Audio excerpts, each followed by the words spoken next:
Welcome to Inspire and Move, the show that inspires you to create, connect, and grow. I'm going to bring you meaningful conversations, aha moments, and all the motivation you need to up-level every part of your life. I'm Ali Aruda, founder of Inspire and Move, and your personal hype girl.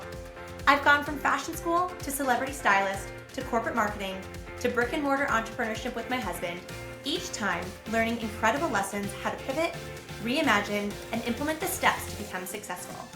I am passionate about inspiring others to live their best life, a life of joy. We have the power to design a life that we love because life is too short not to. The best part is that you weren't meant to do this alone. If you feel like you were meant for more, let me ride shotgun with you, and together, let's get you to where you want to go.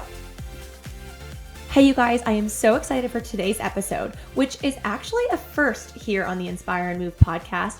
This is a part 1 of a part 2 series for the very first time. It is with my friend Aisha Marshall, the powerhouse behind the It's Butterfly SZN podcast, amongst a few other amazing things that you're going to learn a little bit more about in this conversation.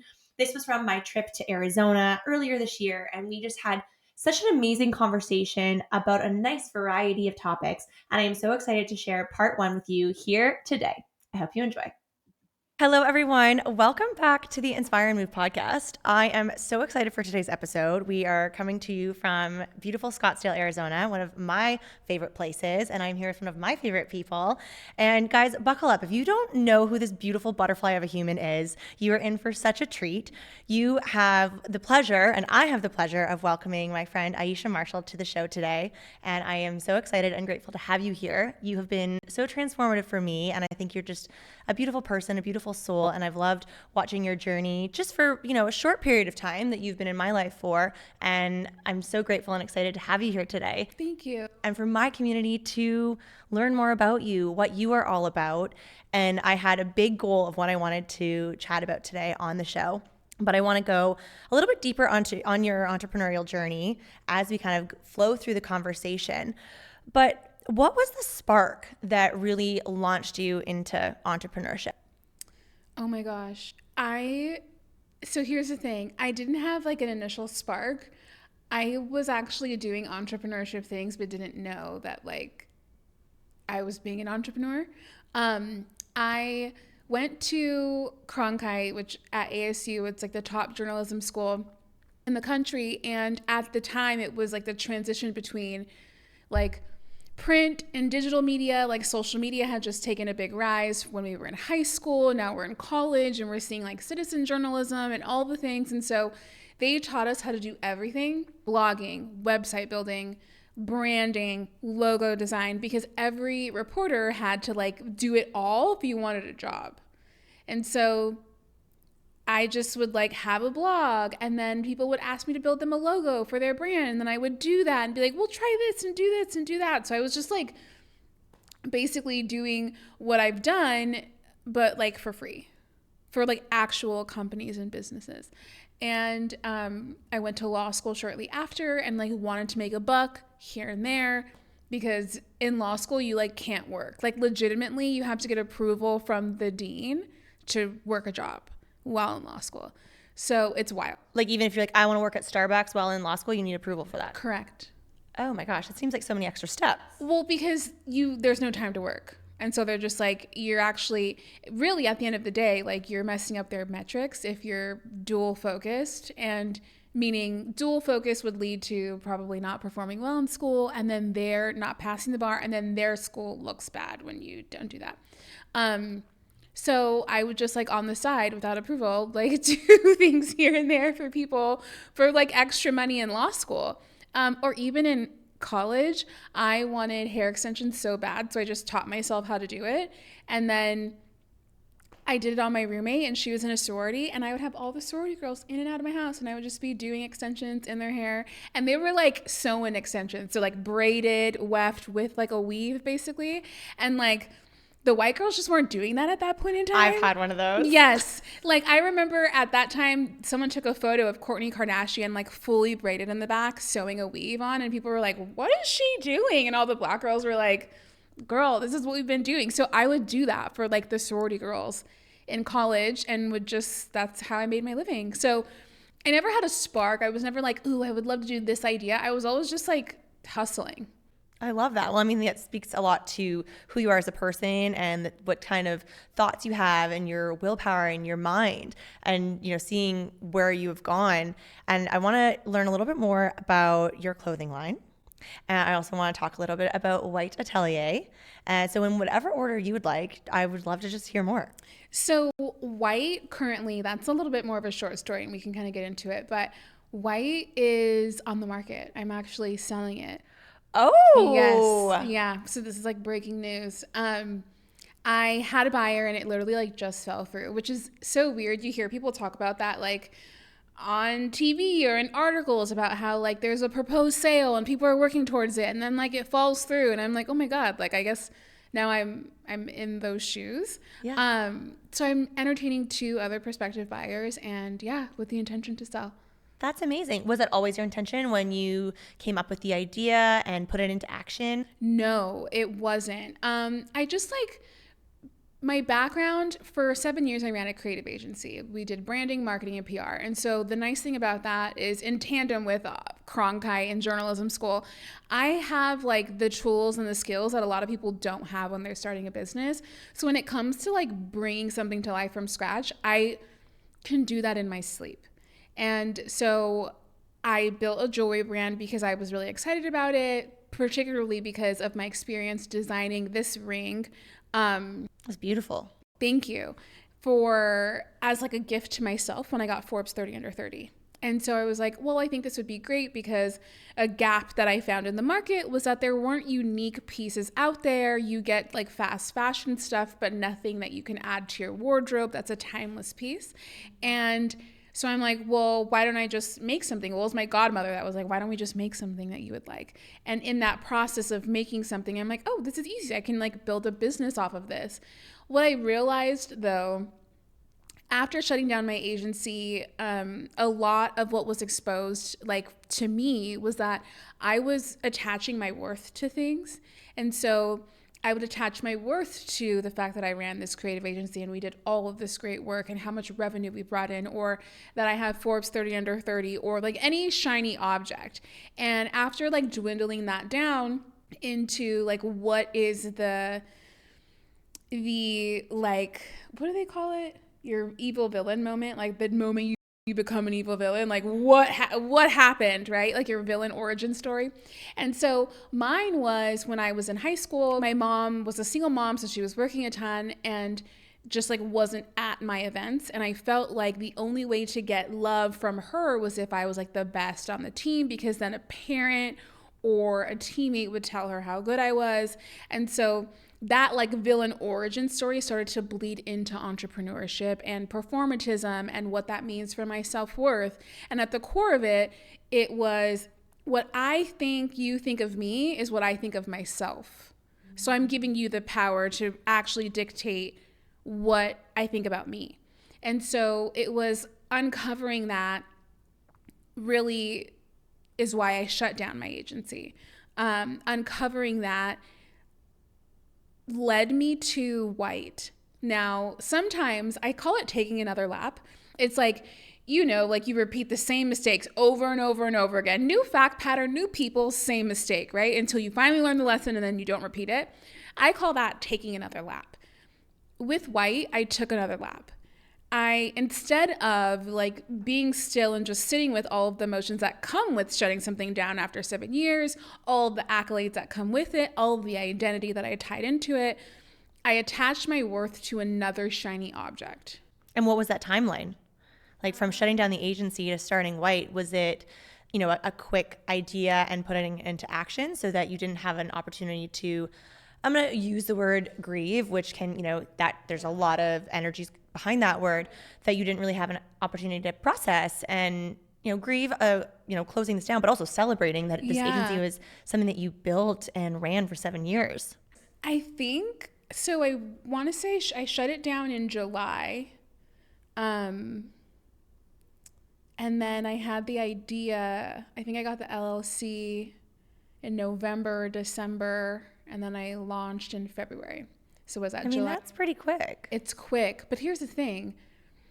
I think that I would say that time is not the only factor. I think the factor is whether or not you can process and identify where the fork in the road is for you to either take another lap or choose a different pattern, like choose the better thing to do, right? And so it could also be a time. I'm not saying that it's not time. I'm saying I didn't have the tools to know that I was taking another lap. I just thought, let me work on myself. I kind of have an idea. Like, this is my process for explaining this to you is with hindsight eyes. Love that. Understanding in hindsight. I didn't have the awareness then to know I'm making a decision to take another lap. So what was revealed to me was that, like, I can get success with white, but it felt the same as, and I did get success with white, but it just felt the same as a creative agency, like push, push, push. And then there's like a dichotomy with that too. How much push is pushing something against the grain, against the flow of energy, or just being a hustler and an entrepreneur? Like, it's hard, and that answer is kind of only within yourself. So that's what led me to selling white. That's exciting. And when you had the agency, did you sell the agency? No. So this is the first for you? Yeah. That's exciting. Yeah, it is. It's been an exciting process. I mean, I love it. It's beautiful. It's gorgeous. Like, there's nothing that I don't love about it. It's just an interesting thing when, like, you love something so much and it's not entirely toxic. Maybe the reasoning behind why you started it could be, and that doesn't mean that you have to end it. But it's like interesting to love something and then to be like, yeah, I just made this for someone else. I love that. Mm-hmm. Okay, before I want to know a little bit more about the clothing line as well. Yeah. But kind of on the notion of closing this chapter, what's exciting you? Like, what's kind of flowing through your mind as you think about who is going to buy white and what are they going to do? And not necessarily what is their business plan going to be for white and what you've created, but do you have like creative juices flowing of what's really exciting you right now? I am so unmarried to that just by virtue of going through the first process of like getting really close to selling with someone else. Because everyone has their own like vision of how things will morph. And I feel like if I'm married to what I've created solely and it only being that vision, I think I might rob someone else of the experience to like be like, hey, I can take this and I can run with it. You know what I mean? And what lights me up is really what had me make the decision to even sell something that I think is so beautiful and bomb and I love it and it's great, is actually Butterfly SZN, which is where the merch comes in. So like, I guess when you say clothing brand, I'm like, oh, I guess it kind of is. 100% it is. I think of it, I mean, I do like style it with my real clothes, but I just think of it like as a merch. Like, it feels like concert tour, like vibe stuff, athleisure maybe even, just because by virtue of it being a sweatshirt. And we're dropping like some fun things coming up soon, but like, yeah, that's what excites me. I'm unmarried to who this lands on because I know that sometimes we create things for other people. I really respect and I feel that you were just so open. It's almost like you're in this like beautiful moment of stillness. Yeah. No expectations attached and just this open, clear path for whoever comes into your orbit and adopts your baby. I know. With feet. I know. I'm excited about it. I mean, I've been having interesting conversations with people. It's a lot of like men for their daughter or for their girlfriends or for their, like, it's just so interesting and been a fascinating process. And everyone's so different. And I'm just like, what a neat life experience though, like I feel like there are a lot of entrepreneurs, many of which that we are, friends with or in networks with, that they are building incredible companies that they're going to sell and they know exactly what that process is going to look like, maybe not everything down to a T because you have to leave room for magic and the unexpected, but building a big company that they're going to sell is going to be life-changing and, X, Y, and Z after. Yeah. But for you to have created something with no expectation on the other side of selling, and yet you're in this like really neat life experience and it's this whole new journey. Well, to be fair, with my first buyer, I did have an expectation. Well, eventually over time with conversations, I had a really clear expectation. It was this gentleman buying it for his daughter who was in high school because he wanted to teach her entrepreneurship. Oh. And I thought that was the coolest thing. I'm like, oh my God, like, if my parents realized that what I had in me in high school and to foster that, like it would be insane. And so I was really married to that idea. And then like there were conversations around what consulting would look like to like help foster that growth. And I'm like, oh my God, this is like also a give back. So I was married to it and like a little heartbroken when everything kind of fell through, but it was for the best, honestly. And so now I'm like, whatever's clever. It's interesting you say that there was a father for a daughter. That's sort of the backstory of the gym that Matt and I bought. Oh my gosh. It was a father that bought it for his daughter. She had a fitness journey that she was going on and had great success with a personal trainer that used to work at the gym, had lost 100 pounds. Wow. So he bought her this gym. And I don't think it was an energetic match for her to be in the place of connection. And I mean, there was no real community there yet, but it's just so interesting hearing you say that on the back end of our journey into entrepreneurship with buying a brick and mortar, it was a father for a daughter. And then ultimately he was like, you know what? This is not a match. This is not going very well. I would rather just sell it, get some money, and she can go find something else to do. Yeah, I know. That's why, too, I'm like, you just never know. Like, you really never know. Okay, butterfly season. Yes. This is one of the topics that I have been so excited. I think I teased it on a previous episode I did that I was like, I'm so excited to have my friend Aisha on here to talk about butterfly season. And I first heard you talk about butterfly season for a keynote that you delivered at Keisha's event, Empower Her Live, which was amazing. That was the inception. Yeah, I feel like it was too. And I mean, I didn't know that. I was in the lobby, in the audience with Matt being one of the 5 men that were there. All other men were husbands of keynotes. Yes. So we always have a good chuckle. Well, you want to know something funny? So speaking of husbands, because Cam was there too. And Trent Shelton spoke. Mm-hmm. This gal comes up to Cam. So my husband, for people watching or listening, this speaker named Trent Shelton, black guy, played football, has dreads. My husband, black guy, played football, has dreads. Do they look like each other? No. Do they? I mean, maybe they're the same height. I don't think they have the same physique. Whatever. That doesn't matter. This girl walks up to Cam. Amazing. I love where this is going.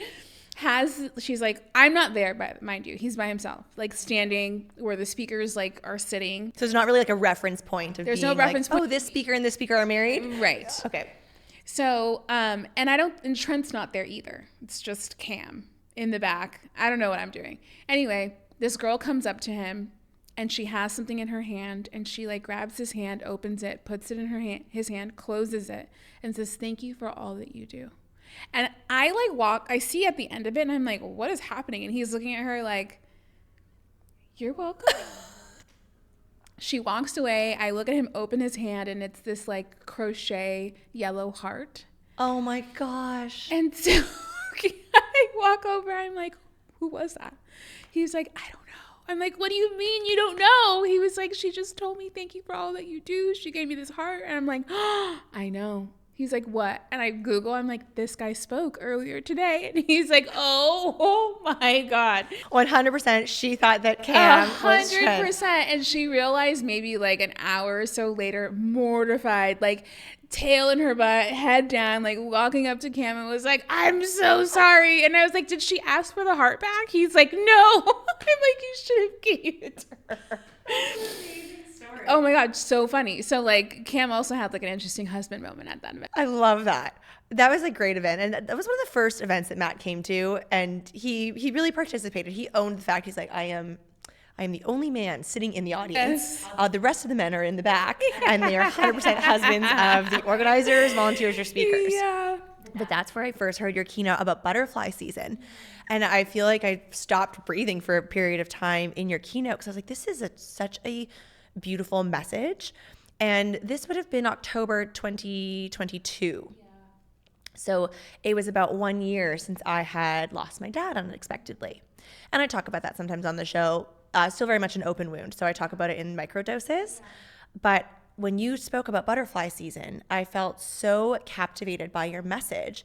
And I would love for you to elaborate, but I feel like as a receiver of that message, I was able to identify with a journey that I was going through, sort of rebirthing myself from this trauma and a grief journey. And grief journeys can be long, they can be short, different for everyone, but still very much in mine. And I felt like I was just being so seen. Yeah.